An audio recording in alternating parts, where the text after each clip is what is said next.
Commander Vextal stood on the observation deck of his hunting vessel, gazing down at the blue-green planet below with the same excitement a child might feel looking at a new toy.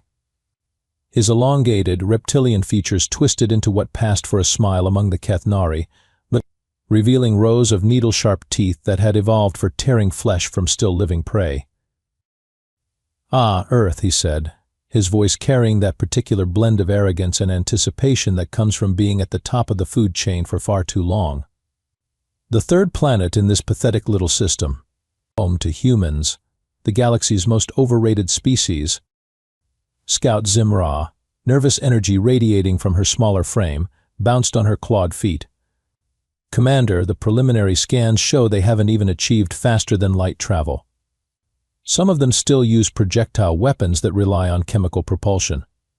"Chemical propulsion, sir. How delightfully primitive." Tracker Gruul Nok, the self-proclaimed expert on human behavior, consulted his data pad with the confidence of someone who had never been wrong about anything in his life. Which, to be fair, was exactly the case. According to my research, humans are pack animals, but they lack the coordination of true predators. They're emotional, irrational, and completely dependent on their technology. Strip away their tools, and they're just hairless apes stumbling around in the dark. Vextal's laugh echoed through the ship's corridors. 12 star systems, gentlemen. 12 different species we've successfully hunted to near extinction. The Vorthan warriors with their energy shields, the Crystalline Collective with their hive mind. Even the nightmare wraiths from the Void Nebula. All of them fell before our superior intellect and technology. The ship's AI announced their arrival at the designated hunting preserve, a remote island chain in what the humans called the Pacific Ocean. Perfect isolation, abundant resources, and absolutely no chance of outside interference. The Kethnari had done this dance so many times they could choreograph it in their sleep. "Begin specimen collection," Vextal ordered, settling into his command chair. "I want a variety pack. Military types for the challenge, civilians for the sport, and perhaps a few of their intellectuals for the irony." Within hours, their hunting drones had silently abducted 4 humans from various locations across the globe. The advanced cloaking technology and neural dampeners made the process laughably easy. No muss, no fuss, no evidence left behind. The first captive they released was Jake Martinez, a former Marine turned park ranger from Colorado. Tall, lean, with the kind of weathered face that suggested he'd seen more than his share of trouble. Gruul Nok had specifically requested him after analyzing his military records. "This one served in multiple combat zones," Gruul Nok explained as they watched Jake stumble awake on the beach through their surveillance drones. "He should provide at least 30 minutes of entertainment before the inevitable breakdown and pleading for mercy." Vextal activated his personal hunting gear, the familiar weight of his energy rifle reassuring in his clawed hands. 30 minutes. I give him 10 before he's sobbing for his mother. They watched Jake sit up, shake his head clear, and slowly survey his surroundings. Any moment now, the panic would set in. Any moment now, he'd start running blindly through the jungle, making himself an easy target for their sport. Any moment now. Jake Martinez stood up, brushed sand from his clothes, and did something completely unexpected. He smiled. "Well," he said to absolutely no one, "this is new." Vextal leaned forward in his chair, confused. Is he experiencing some kind of mental breakdown? Where's the terror? The desperate scrambling for escape? Jake was now walking the perimeter of the beach, occasionally stopping to examine the sand, the vegetation, and the unusual scorch marks left by the alien transport. He picked up a handful of sand, let it filter through his fingers, and nodded as if confirming something. "High iron content in the sand," Jake muttered, apparently having a conversation with himself. "No native footprints except for small mammals. Transport marks suggest vertical landing and takeoff. Either I've been kidnapped by people with really advanced helicopters, or we're officially in X-Files territory." Gruul Nok's confidence wavered slightly. This is not typical prey behavior. He should be running by now. Maybe he's too stupid to realize he's in danger, Zim-Ra suggested hopefully. That's when Jake found the surveillance drone. It was well hidden, cloaked, and supposedly undetectable by primitive human technology. Jake walked right up to it, waved, and said, "Hey there, little guy. I'm guessing you're not from around here." The three aliens stared at their screens in stunned silence. "How did he?" Vextal began. "The cloaking device is functioning perfectly," Zim-Ra confirmed, checking her instruments frantically. "He shouldn't be able to see it." Jake was now examining the drone with the casual interest of someone who'd found a particularly interesting bug. Interesting design. Definitely not human engineering. The power signature is all wrong for anything we've got, and that's some seriously advanced materials science. He looked directly into the camera. "So, are we doing this the easy way or the hard way?" Before anyone could respond, Jake grabbed the drone and, with a move that suggested extensive training in mechanical disassembly, proceeded to take it apart with his bare hands and a sharp rock. "Okay," Vextal said, his voice climbing an octave. "Deploy the other specimens. Maybe he's an anomaly." Dr. Emily Watson, wilderness survival expert and author of 3 books on surviving in hostile environments, woke up in a similar clearing about a mile away.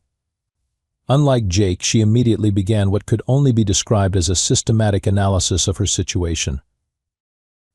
Unconscious for approximately 6 hours based on circadian rhythm disruption, she announced to her invisible audience.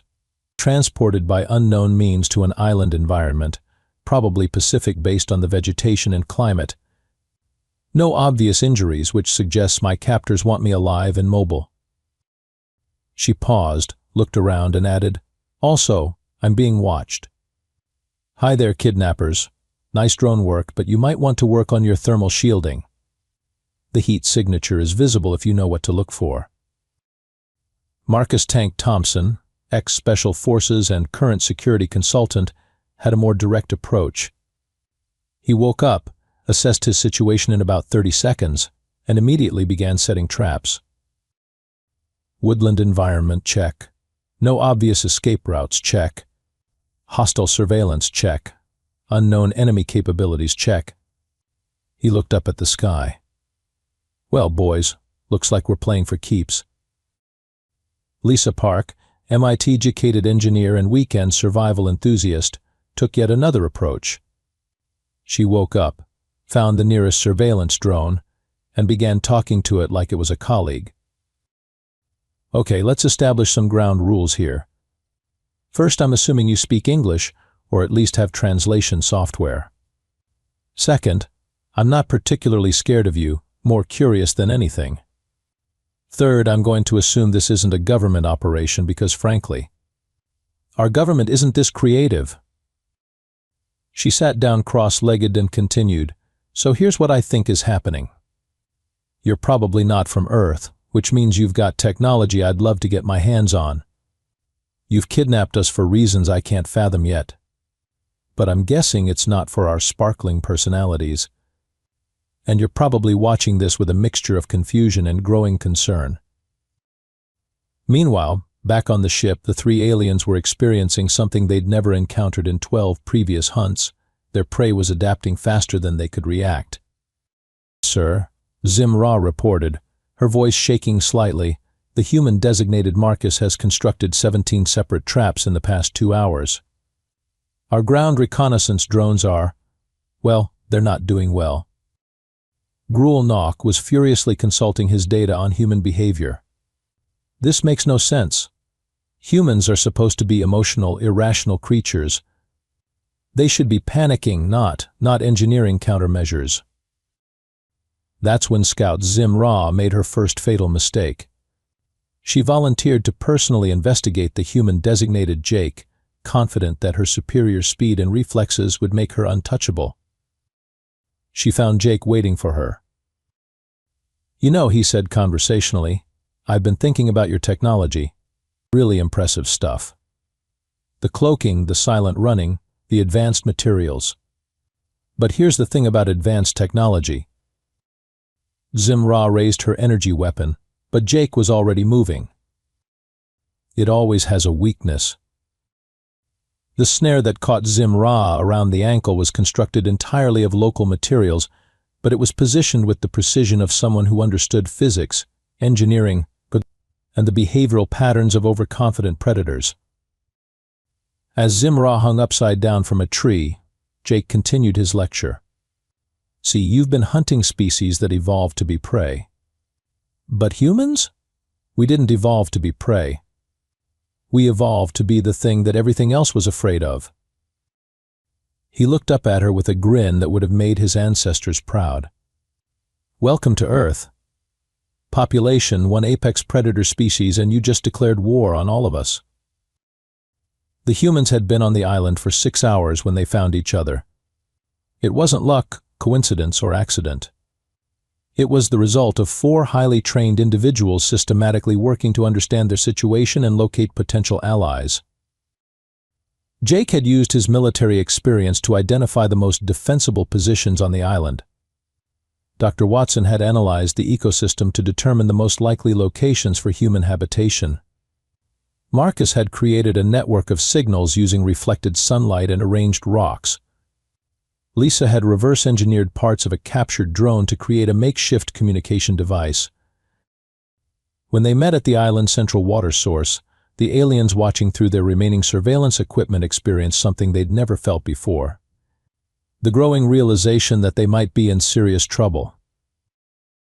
So, Jake said, settling down on a fallen log, anyone else get the impression our kidnappers aren't quite as smart as they think they are? Dr. Watson was examining what remained of Zim-Ra's equipment. Based on the materials and energy signatures, I'd say we're dealing with a species that's technologically advanced but tactically inexperienced. They've got great toys, but they don't know how to use them effectively. Marcus had been quiet, but now he spoke up. I've been watching their patrol patterns. They're predictable, repetitive, and they don't adapt to changing conditions. Classic signs of a force that's never faced real opposition. Lisa held up a small device she'd cobbled together from drone parts. I've been monitoring their communications. They're panicking. Whatever they expected to happen here, this isn't it. Back on the ship, Commander Vextal was learning the hard way that pride comes before the fall, and he was about to experience both. Report, he demanded, his voice carrying less authority than it had 6 hours ago. Scout Zim-Ra is captured, sir. The humans have successfully disabled 70% of our surveillance network, and they appear to be coordinating their activities, Gruel-Nok reported, his earlier confidence completely gone. Coordinating? They're supposed to be running in circles, screaming for help. Yes, sir. That's what they're supposed to be doing. Vextal activated his personal communicator. Zim-Ra, report your status. Jake's voice came through the channel instead. Hi there, Commander. Jake Martinez, United States Marine Corps, retired. I believe you have something that belongs to us. The bridge fell silent. You see, Jake continued, Scout Zim-Ra here has been very helpful in explaining your whole operation. Hunting preserve, superior alien technology, humans as primitive prey. It's a fascinating concept, really. Vextal found his voice. You will release my subordinate immediately, or face the consequences. Oh, I don't think you understand the situation here, Commander. You see, you made one critical error in your research. And what's that? You assumed we were the prey. Dr. Watson's voice joined the conversation. From a biological standpoint, your species shows all the hallmarks of an apex predator that's never faced serious competition. Overconfidence, predictable behavior patterns, and a complete lack of adaptive response to changing circumstances. Marcus added his commentary. From a tactical standpoint, your operations are amateur hour. No redundancy, no flexibility, and no understanding of asymmetric warfare. Lisa finished the analysis. From a technological standpoint, your equipment is impressive but poorly implemented. Too much reliance on automation, insufficient hardening against countermeasures, and frankly, some pretty glaring security vulnerabilities. Vextal's claws clenched around his communicator. You cannot possibly hope to match our superior technology. Actually, Jake said, and they could hear the smile in his voice, we already have. That's when the ship's alarms began blaring. Sir, Grulnok reported, his voice barely above a whisper, they've accessed our main computer systems. How is that possible? The human-designated Lisa has apparently reprogrammed our own surveillance network. Our drones are now working for them. Through the ship's viewports, they could see their own hunting drones patrolling the island, but now they were protecting the humans instead of hunting them. Dr. Watson's voice came through the communicator again. Oh, and Commander? You might want to check your life support systems. I've been studying your biology through Scout Zim Ra's equipment, and I've made some interesting discoveries about your species' respiratory requirements. The ship's atmospheric processors suddenly shifted, and the three aliens began experiencing something they'd never felt before. The fear of being hunted by something smarter, more adaptable, and considerably more dangerous than they were. You see, Jake said, his voice now carrying the cold authority of someone who'd turned the tables completely, we've been apex predators for about 2 million years. We didn't get to the top of the food chain by being nice. The interrogation of Scout Zim Ra had been surprisingly informative. Not because the aliens had been particularly cooperative, but because humans had developed very effective methods of extracting information from unwilling subjects over the course of several millennia of warfare. So let me get this straight, Dr. Watson said, looking up from her notes. Your species has been doing this for how long? Zim Ra, hanging upside down from Jake's expertly constructed snare, glared at her captors with what she probably thought was intimidating defiance. The Kethnari have been the galaxy's premier hunters for over 3,000 years. We have brought down entire civilizations. 3,000 years, Marcus repeated thoughtfully. And in all that time, you've never encountered a species that fought back effectively? None were worthy of the name predator, Zim Ra spat. The Vorthan warriors were all shield and no strategy. The Crystalline collective shared a hive mind but had no individual initiative. The nightmare wraiths were terrifying but predictable. Lisa looked up from the alien communication device she'd been modifying. So you've been hunting prey species for 3 millennia, and you never learned how to fight actual predators. That's actually kind of sad. Jake was cleaning his improvised weapons with the methodical precision of someone who'd done this many times before. It explains a lot about their tactics. They're used to hunting animals that run away, not animals that fight back. Oh, we're not animals, Dr. Watson corrected. We're something much worse. We're intelligent apex predators with opposable thumbs and severe trust issues. Meanwhile, on the ship, Commander Vextal was discovering that commanding a hunting expedition was very different from fighting a war. Sir, Grulnok reported, they've reprogrammed 18 of our hunting drones. The drones are now actively hunting us. How is that possible? Those drones have the most advanced AI systems in the galaxy. Yes, sir. But the human-designated Lisa appears to have a better understanding of artificial intelligence than our engineers do. Vextal looked at the tactical display, where red dots representing their own drones were systematically eliminating his remaining surveillance network. What about our personal equipment? Our energy weapons? Our superior technology? Well, sir, the human-designated Marcus has been leaving gifts for us. Gifts. Grulnok activated the external camera feed. Scattered around the ship's landing zone were various pieces of Kethnari technology, arranged in neat piles. Energy weapons, reconnaissance equipment, even pieces of their personal armor. He's been collecting our equipment? Vextal asked. No, sir. He's been returning it. After he's finished studying it. The implication hit Vex Tau like a physical blow. He's reverse engineering our technology. It gets worse, sir. The human designated Jake has been leaving messages. Messages? In day. Carved into trees near our equipment drops. Things like thanks for the toys and your weapons are cute, and is this really the best you can do? Vex Tau felt something he'd never experienced before, doubt. Not just about the hunt, but about everything his species had believed about themselves. Sir, Gruel continued, I've been analyzing the human's behavior patterns, and I think I may have made an error in my initial assessment. What kind of error? It's a fundamental one. I assumed they were prey because they hadn't achieved interstellar travel. But sir, they've been fighting each other for their entire evolutionary history. They've developed warfare into an art form. Vex Tau pulled up the data on human military history. What he saw there made his blood run cold. Chemical weapons, biological warfare, nuclear armaments, and tactical innovations that demonstrated a level of creative violence that his species had never imagined. They've been fighting wars for sport, he whispered. Yes, sir, and sir. They've been getting very, very good at it. That's when the ship's hull began to vibrate with a rhythmic pounding. What is that? Vex Tau demanded. The humans, sir. They're knocking.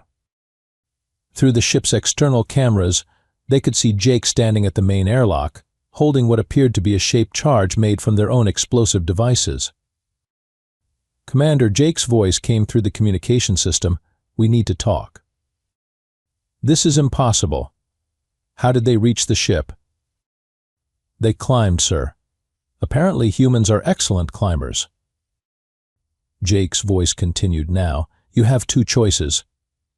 You can open this door and we can discuss the terms of your surrender like civilized beings, or I can open this door for you, and we can discuss the terms of your surrender like the primitive savages you seem to think we are. Vex Tau looked at his remaining crew. Gruel was staring at his datapad in horror. The ship's AI was reporting multiple system failures as the humans continued their systematic takeover of Keth Nari technology. Your choice, Commander. But I should probably mention that Dr. Watson has been studying your species' biology, and she's developed some very interesting theories about your weaknesses. Through the ship's internal sensors, they could detect a strange chemical signature beginning to permeate the atmosphere. Oh, and Lisa wanted me to tell you that she solved the problem of your ship's security protocols. Apparently your encryption is only advanced by our standards. By galactic standards, it's kind of embarrassing. The ship's lights began flickering as Lisa's reprogramming took effect. So, Jake said, his voice now carrying the unmistakable authority of someone who held all the cards, shall we discuss terms? The assault began at 03000 hours because humans had learned long ago that the best time to attack your enemies is when they're trying to sleep. Jake had spent the previous day teaching his new team the finer points of asymmetric warfare, and he'd been pleased to discover that his students were quick learners. Remember, he'd told them, we're not trying to match their technology. We're trying to make their technology irrelevant. Dr. Watson had used her knowledge of alien biology to create a chemical compound that would disorient the Keth Nari without killing them. I'm a scientist, not a murderer, she'd explained. But I'm also not above making them very, very uncomfortable. Marcus had taken a more direct approach. I've been analyzing their defensive positions. They're designed to repel attacks from other advanced species. They're completely unprepared for primitives with pointy sticks. Lisa had been the most creative. I've reprogrammed their entire defensive network. Their own systems are now working against them. It's like turning their house into a haunted house, except the ghosts are really, really angry. The attack began with what Jake liked to call technological terrorism. Every piece of advanced equipment the aliens had deployed suddenly began malfunctioning in creative and psychologically disturbing ways. Their communication systems started playing human music at maximum volume. Their environmental controls began cycling through every possible temperature and humidity setting. Their lights flickered in patterns that spelled out rude messages in several Earth languages. "What is happening?" Vextal screamed over the sound of death metal blaring from every speaker on the ship. "The humans have weaponized our own technology against us," Gruel-Nok reported, shouting to be heard over the chaos. "They're using psychological warfare." "Psychological warfare?" "They're trying to drive us insane, sir. And it's working." That's when the real attack began. Marcus led the assault through the ship's ventilation system, because centuries of action movies had taught humans that air ducts were the universal weakness of every advanced facility ever built. Jake came through the main airlock, because sometimes the direct approach was the best approach, especially when you'd already disabled all the security systems. Dr. Watson entered through the emergency exits, because she'd studied the ship's design and knew exactly where the structural weak points were. Lisa didn't enter the ship at all. She simply took control of it remotely, because why break into a system when you could just own it completely? The three aliens found themselves trapped in their own command center, surrounded by technology that was no longer under their control, and facing four humans who had just demonstrated that evolution's greatest predator was also its most creative problem solver. "So," Jake said, settling into the commander's chair like he owned it, "let's talk about your hunting operation." Vextal raised his energy weapon, but it wouldn't fire. Lisa had disabled all the ship's weapons systems. "You cannot hope to understand the complexity of our technology," he said, though his voice lacked its earlier conviction. "Actually," Lisa said, holding up a device that looked suspiciously like a Keth-Nari command interface, "your technology is pretty straightforward once you figure out the basic principles. It's like a more advanced version of our own systems, but with some interesting vulnerabilities." Dr. Watson was examining Gruel-Nok with the detached interest of a scientist studying a particularly fascinating specimen. "Your species' biology is remarkable. You've evolved to be perfect predators, but you've never developed the paranoia that comes from being prey. You trust your senses, your equipment, your superiority. That's a fatal weakness when facing a species that's been fighting for survival since before we invented fire." Marcus was systematically examining the alien weapons and equipment. "Your gear is impressive, but it's designed for hunting animals, not fighting wars. There's a difference." "What difference?" Gruel-Nok asked. "Animals run away. Soldiers adapt." Jake stood up and walked to the ship's main display, which now showed a tactical overview of the island. "Here's what's going to happen. You're going to contact your homeworld and explain that Earth is off limits. You're going to tell them that humans are not prey. And if we refuse?" Jake's smile was the kind of expression that had made saber-toothed tigers extinct. "Then you're going to discover why every other species on our planet is either domesticated or endangered." Dr. Watson added, "From a biological standpoint, your species has never faced evolutionary pressure from intelligent predators. You've been apex predators for so long that you've forgotten what it's like to be hunted." "But we're about to give you a refresher course," Marcus said, his voice carrying the calm authority of someone who'd perfected the art of controlled violence. Lisa held up her modified control device. "I've already accessed your ship's long-range communications. Would you like to make that call now? Or would you prefer to see what happens when humans get really creative with alien technology?" The ship's lights dimmed and brightened in a pattern that somehow managed to be both hypnotic and threatening. Vextal looked at his companions, then at the four humans who had systematically dismantled everything he'd believed about his species' superiority. "You don't understand," he said desperately. "We are the apex predators of the galaxy. We have hunted species across 12 star systems." "Yeah," Jake said, "but you've never hunted a species that hunts back." He activated the ship's communication system. "Now make the call." The message that went out to the Keth Nari homeworld was brief, direct, and absolutely terrifying to every species that received it. Jake sat in the commander's chair, looking remarkably comfortable for someone who had just committed an act of interstellar warfare. Behind him, the three captured aliens stood like chastened children, their earlier arrogance replaced by something that looked suspiciously like respect. "Greetings, Keth Nari High Command," Jake began, his voice carrying the calm authority of someone who'd just redefined the term apex predator. "This is Jake Martinez, representing the human species of Earth, third planet in the Sol system." He paused, letting that sink in. "Your hunting expedition has been educational. We've learned a great deal about your species, your technology, and your methods. In return, we've provided your hunters with a comprehensive lesson in what it means to be prey." Dr. Watson stepped into view, holding a data pad containing her analysis of Keth Nari biology. "From a scientific perspective, your species represents a fascinating example of evolutionary overspecialization. You've become so perfectly adapted to hunting lesser species that you've lost the ability to recognize a true predator." Marcus appeared next, casually cleaning a weapon that looked suspiciously like it had been cobbled together from alien technology and human ingenuity. "From a tactical perspective, your operations show a fundamental misunderstanding of warfare. You've been hunting animals for so long that you've forgotten how to fight soldiers." Lisa was the last to join the group, and she was carrying what appeared to be a complete technical manual for Keth Nari technology.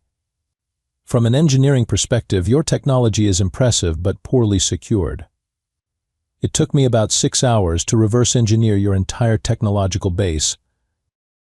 Jake leaned forward, his expression shifting from casual conversation to something considerably more serious. "Now, here's what's going to happen. Earth is officially off limits to your species, permanently. No hunting, no research, no tourism, nothing. You've had your chance to meet us as equals and you chose to treat us as prey. That was a mistake." He stood up, and the camera followed him as he walked to the ship's main display, which now showed a tactical analysis of every piece of Keth Nari technology they'd encountered. "You see, you made one critical error in your assessment of human capabilities. You assumed that because we hadn't achieved interstellar travel, we were primitives. But the thing is, we've been fighting each other for our entire evolutionary history. We've had to develop warfare into an art form just to survive on our own planet." Dr. Watson continued the explanation. "Humans evolved in an environment where everything was trying to kill us. We developed intelligence, cooperation, and technological innovation not as luxury items, but as survival tools. We became apex predators not because we were the strongest or fastest, but because we were the most adaptable." Marcus added, "Every human military force in history has faced the same challenge: how to defeat an enemy with superior technology or numbers. We've gotten very, very good at solving that problem." Lisa held up her technical manual. "Your technology is advanced, but it's not magic. Give us a few hours with any piece of equipment, and we'll either figure out how to use it, how to break it, or how to make it work better than you can." Jake returned to the commander's chair. "So here's your new reality, Keth Nari. You've just encountered a species that doesn't run when you hunt it. We fight back. We adapt. We learn. And we remember." He leaned back, looking remarkably comfortable for someone who was essentially declaring war on an interstellar civilization. "Oh, and one more thing. We're keeping your ship. Consider it a hunting trophy." The transmission ended. Within hours, the message had been intercepted and analyzed by every major species in the galaxy. The response was unanimous. Earth was immediately classified as a restricted world, and humans were added to the Galactic database with a single simple designation: the apex predators. Do not engage. The Keth Nari hunting operation was officially disbanded. The 3 captured aliens were returned to their homeworld with a message that became legendary throughout the galaxy: next time you want to hunt the most dangerous game, remember that sometimes the most dangerous game hunts back. Jake and his team returned to Earth, but they kept the alien technology. Not for conquest or domination, but for the same reason humans had always kept trophies from their hunts, to remember what they'd learned about themselves. As Jake later told the debriefing committee, we didn't set out to become the galaxy's apex predators. We just reminded everyone that we already were. The galaxy learned an important lesson that day. When you hunt humans for sport, you don't become the hunter. You become the sport.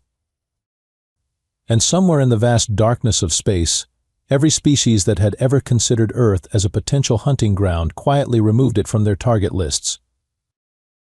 After all, why hunt something that might hunt you back?